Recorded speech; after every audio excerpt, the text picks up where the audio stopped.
अमेरिकी राष्ट्रपति Donald Trump के अचानक वेनेजुएला के एयर स्पेस को पूरी तरह बंद करने के आदेश ने हमले की आशंकाओं को बढ़ा दिया है। ट्रंप के आदेश के बाद वेनेजुएला का आसमान खाली है।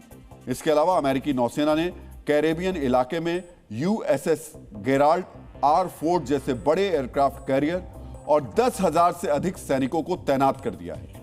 पेंटागन के पास मौजूद एक पिज्जा आउटलेट पर रातों रात पिज्जा ऑर्डरों में भारी उछाल दर्ज किया गया। ऐसा तब होता है जब अमेरिकी किसी देश पर हमले की तैयारी करते हैं और पेंटागन दिन रात काम में जुटा होता है। इससे पहले हम आपको डीएनए में अमेरिका के किसी देश पर हमले के पिज्जा कनेक्शन के बारे में बता चुके हैं।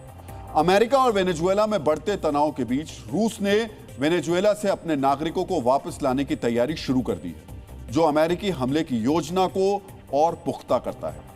पुतिन के भारत दौरे के बीच वेनेजुएला पर अमेरिकी हमले की तैयारी इसलिए भी महत्वपूर्ण है क्योंकि रूस और वेनेजुएला के रणनीतिक संबंध काफी मजबूत हैं। अमेरिकी हमले का सामना वेनेजुएला रूस के सुखोई 30 MKI विमानों और S-300 एयर डिफेंस सिस्टम से ही करेगा। रूस ने वेनेजुएला को कुछ हफ्तों पहले हथियारों की बड़ी खेप भी भेजी। फिलहाल अमेरिका ने वेनेजुएला के राष्ट्रपति मादुरो को क्रिसमस से पहले पद छोड़कर किसी दूसरे देश में जाने या फिर अमेरिकी हमले के लिए तैयार रहने का विकल्प दिया है, जिसे मादुरो स्वीकार करेंगे इसकी उम्मीद कम है।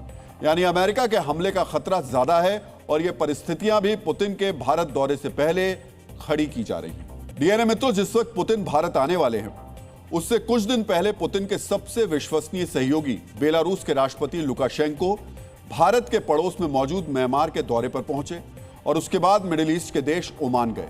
अभी वो ओमान में ही मौजूद हैं। ओमान में लैंड करने के बाद 24 घंटे तक लुकाशेंको के बारे में कोई जानकारी नहीं मिली। इसके बाद ये भी कयास लगाए जाने लगे कि क्या लुकाशेंको किसी खास मिशन में लगे हैं। फिलहाल दुनिया में लुकाशेंको की इस गुप्त यात्रा की भी चर्चाएं चल रही हैं। लुकाशेंको पुतिन के सबसे विश्वसनीय पड़ोसी हैं और भारत के भी अच्छे मित्र हैं। डीएनए मित्रों, पुतिन के भारत आने से पहले दुनिया भर में रूस से जुड़ी गतिविधियां कितनी तेज हो गई हैं, यह आपने देख लिया। इन सारी घटनाओं का सीधा संबंध पुतिन के भारत दौरे से है, क्योंकि 4 और 5 दिसंबर को दिल्ली में जो समझौते होंगे, जो ऐलान होंगे, वो भी पूरी दुनिया पर असर डाल सकते हैं। आप कह सकते हैं इस वक्त पुतिन दुनिया के लिए सबसे महत्वपूर्ण व्यक्ति हैं, जिन्हें वो फैसला लेना है कि वो दुनिया में बहुत कुछ बदल देंगे। पुतिन जितने बड़े वीवीआईपी हैं, उनके लिए दुनिया में उनके जितने दुश्मन हैं दुनिया में, उनकी सुरक्षा भी उतनी ही सख्त है। हमने 29 नवंबर के डीएनए में आपको पुतिन की सुरक्षा के बारे में कई हैरान करने वाली जानकारियां दी थी। आज भी आपको पुतिन की सुरक्षा से जुड़े कुछ दिलचस्प तथ्यों को जानना चाहिए। पुतिन की यात्रा की जानकारी हमेशा सीक्रेट रखी जाती है। यहां तक कि सुरक्षा स्टाफ को भी पुतिन की असली लोकेशन, असली प्लेन और असली रूट के बारे में आखिरी मिनट में बताया जाता है। पुतिन दिल्ली के लिए मॉस्को से कब उड़ान भरेंगे, इसका सही वक्त अभी किसी को नहीं पता है।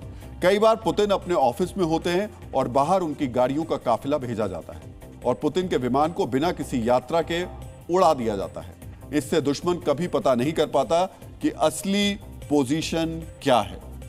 पुतिन की सुरक्षा को आप इस तरह से समझ सकते हैं कि एक ही वक्त में असली पुतिन, नकली पुतिन का मोटर काफिला, दूसरा नकली पुतिन और तीसरा सुरक्षा टीम सब अलग अलग जगह पर एक साथ चल रहे होते हैं। यानी किसी को पता नहीं रहता कि असली पुतिन कहां पर मौजूद है।